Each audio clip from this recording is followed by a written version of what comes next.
Title Update 1 for Monster Hunter Wilds added a lot of content, including some awesome new weapons, new skills, new monsters and armor sets, and in this video I'm going to be showing you something that surprised me quite a lot. Not only by how good it was, but also by how it can be used by so many weapons in ways that it was never possible in the past. That's right, I'm talking about Bubbly Dance, and how this very niche yet fun skill that was pretty much only useful for the dual blades and the bow is actually so much better now in Monster Hunter Wilds and benefits so many weapons, allowing you to enjoy some unique and fun playstyles while also being powerful. So with that being said, hello everyone, my name is Dark Hero and let's talk about the Bubbly Dance. So, first things first, what exactly is Bubbly Dance? If you take a look at the Mizutsune armor pieces, you're going to find Mizutsune's prowess, that is the set bonus that has two different levels with each requiring 2 and 4 pieces respectively. And Bubbly Dance 1 is sadly not that good, as it only prevents major bubble blight and will increase your evasion while you are afflicted with minor bubble blight. However, you need to have Bubbly Dance 2, which requires 4 armor pieces from the Mizutsune armor set in order to get Bubbly Dance 2, which will prevent major bubble blight and increase your evasion while you are afflicted. But also, very importantly, it will trigger minor bubble blight on you by evading many times. So the way that this works is very similar to how the Gormagala set bonus works with you, where you're going to be inflicting yourself with a status ailment, and by having it you're going to be getting benefits out of it. However, what exactly counts as an evasion is what makes this set bonus so powerful, and it's also why I believe it's going to be such a good option for all kinds of weapons. So for one, you don't actually need to dodge any incoming attacks to trigger bubble blight. If you simply roll around like this,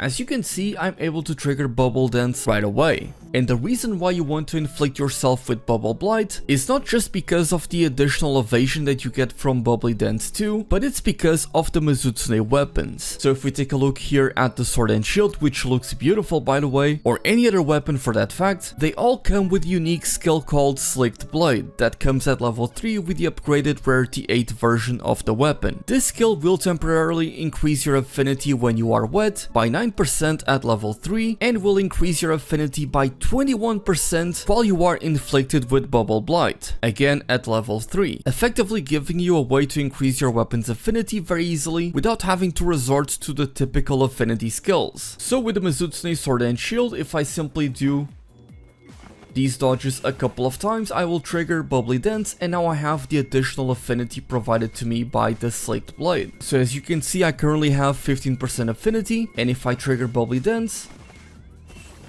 I now have 36% affinity. Very simple. But that by itself isn't all that impressive and is just a small little gimmick. Well, there's actually a lot more to these weapons and to Bubble Blight that makes it so good. So for one, these weapons are actually quite good, as the Mizutsune weapons come with 210 raw attack, which is on par with the best Artian weapons. They also come with 15% affinity, which is quite a lot, and they have a lot of white sharpness with some very solid decorations, a very good amount of water element, and also come with critical element level 1 on top of the skill Slicked Blade. All of that to say that these are very solid options. So that is already pretty fantastic by itself. But you might be thinking that this is only good for the weapons that typically are going to dodge in the middle of the hunt, so something like the dual blades or even the bow. The type of weapons that like to dodge attacks because they actually get a good benefit out of it. But what if I told you that there's way more weapons that actually can trigger Bubbly Dance by not dodging? That's what's so crazy about this. So with the same setup of the 4-piece Mizutsune armor, of course with the dual blades, if you dodge attacks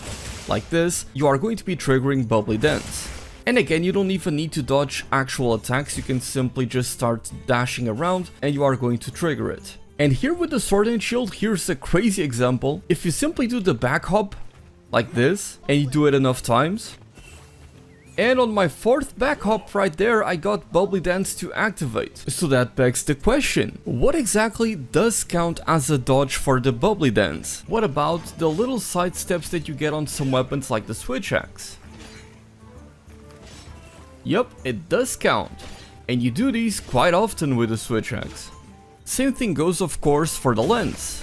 So if you like to play a dodge tank with the lens, going in and out, doing combos, poking the monster and dodging out of the attacks, then yep, this is going to work well for you. And of course, even though Gunless does not care about crit, you still end up dodging quite a few times and do these side steps, and you can also trigger Bubbly Dance that way, of course. But how about a couple of more crazy examples like the longsword? Can you trigger Bubbly Dance by using the foresight slash? Well, you totally can. You don't even need to actually dodge anything with a foresight slash. As long as you use it, you end up getting it. And with how often you do the foresight slash with a longsword and how easy it is to perform in this game, you're going to be able to maintain Bubbly Dance active for a very long time very easily by just playing the weapon normally.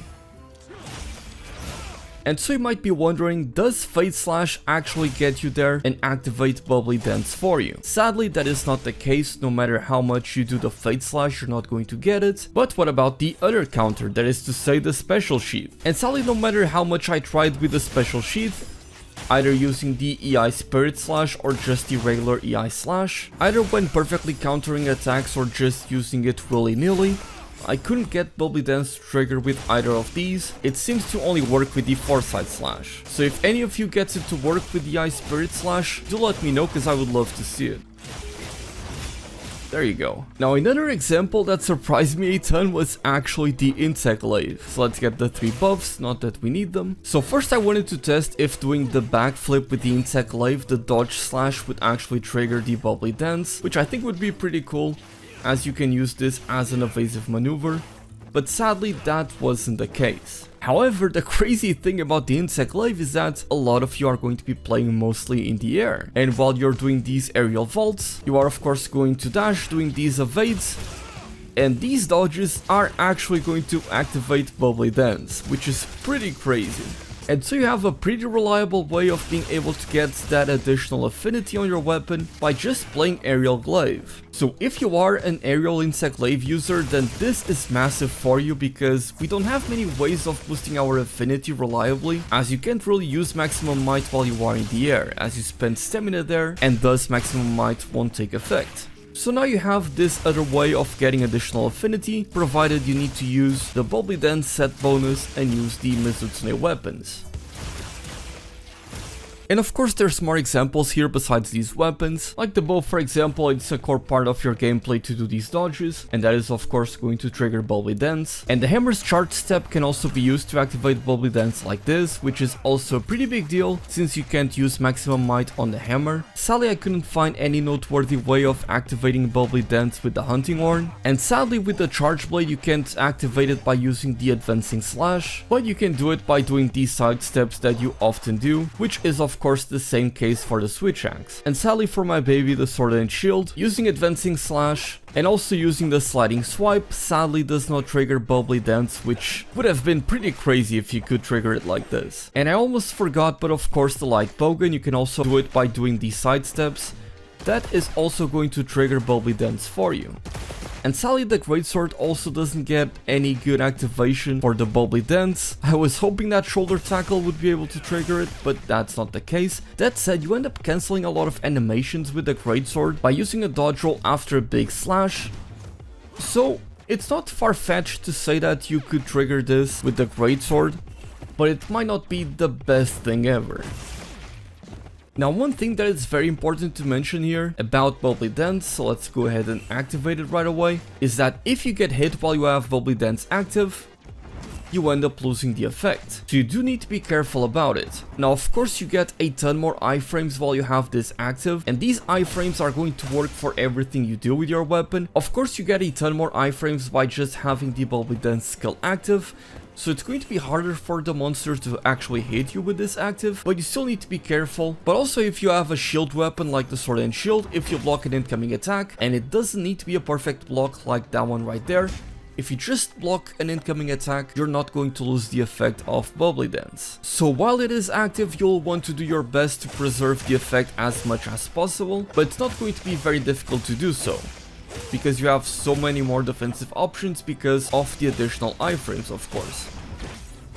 And the quality of these armor pieces is actually quite good, with especially the beta version of the armor pieces having some fantastic decoration slots, but the helmet really is the worst piece in my opinion, because while it comes with a level 3 and a level 2 decoration slots, the skill aquatic / oil slit mobility really isn't anything meaningful, and I don't think it's even going to factor into most fights you do, unless you are up against the Rob Popolo, Uthduna, or I guess Mizutsune. Now the chest piece, interestingly, I do believe that the alpha version ends up being the winner here, as opposed to traditionally the beta version that is usually the best one, because the beta version comes with 2 level 2 decoration slots, Constitution 1 and Burst 1, whereas the alpha version comes with Burst level 2, which is a huge benefit as Burst is a level 3 decoration slot, but the trade-off is you lose 1 Constitution and you lose those level 2 decoration slots, so it kinda depends on what you go for, but it's just that Burst requires level 3 decorations and you can't add more levels of Burst with the beta version, but you can with the alpha, and it's usually easier to get level 2 decoration slots as opposed to the level 3 decoration slots. The Vamp braces are kind of meh. The alpha come with Evade Window and Evade Extender 2, level 2 on both, which are nice defensive utility skills, which are of course going to complement the Mizutsune set bonus very well, but they're not particularly amazing, and a single level 1 slot really isn't anything, so of course the beta version is much better for going 1 level of Evade Extender, but getting in return a level 3 decoration slot. Now the waist is actually really impressive. The alpha version comes with a level 2 and level 1 decoration slots, Constitution 2 and Burst 1, but the beta version comes with 1 level 3, 1 level 2 and 1 level 1 decoration slots, which is fantastic when it comes to decoration slots, and of course Constitution level 2. I would compare this waist to the Gormagala Coil Beta, which is pretty much the same except it doesn't have an additional level 1 slot, and seeing as we use this quite often on a lot of builds, and the fact that this one is straight up an upgrade makes me want to rate this armor piece quite highly. And finally the greaves, these ones are also quite powerful, with the Mizutsune Greaves Beta being a straight upgrade over the new Udra Greaves, which were used quite often by a lot of players, as it would give you Burst level 1 along with a level 3 decoration slot. Well, here you get Burst level 2 and a level 3 decoration slot on top, so maxing out Burst or adding skills like Weakness Exploit, Agitator, Latent Power is going to be much easier. And the alpha version also comes with Burst 2, but you end up losing the level 3 decoration slot in favor of Peak Performance, which is a nerf in my opinion. Now sadly, because you cannot get the Mizutsune set bonus by just having 2 pieces of the Mizutsune armor set like you can with Gormagala, or rather you can't, but you're going to end up with Bubbly Dance 1, which is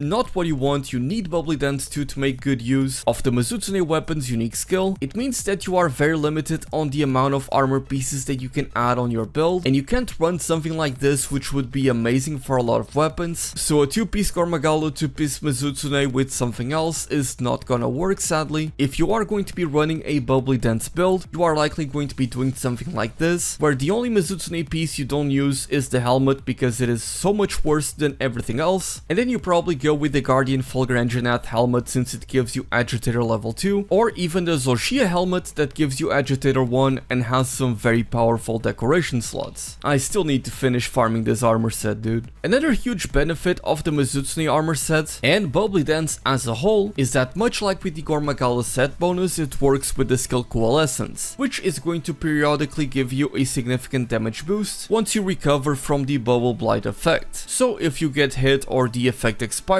by itself, which I think takes about 20 seconds, you're going to be getting the additional damage buff from Coalescence, which you are able to maintain a very good uptime on this very easily. Ultimately, I'm very happy with the Mizutsune armor set, though I think again it is a shame that you do need to go for a 4-piece armor set to get the Bubbly Dance 2, as Bubbly Dance 1 is pretty much useless. It's super cool that you can activate Bubbly Dance in these various ways, especially with the Longsword Foresight Slash or with the Insect Glaive Aerial Vault. So I'm going to be playing with that a lot, and I think that you can end up with a very competitive build, especially given how powerful the Mizutsune weapons actually are. That said, let me know how you guys feel about this. Have you tried Bubbly Dance in Monster Hunter Wilds, and how do you feel about Mizutsune in the game? I'm also going to be testing out, of course, the Zoshia armor set, so stay tuned for that. In the meantime, please subscribe to the channel, and with that being said, my name is Dark Hero, thank you all so much for watching, and as always, happy hunting!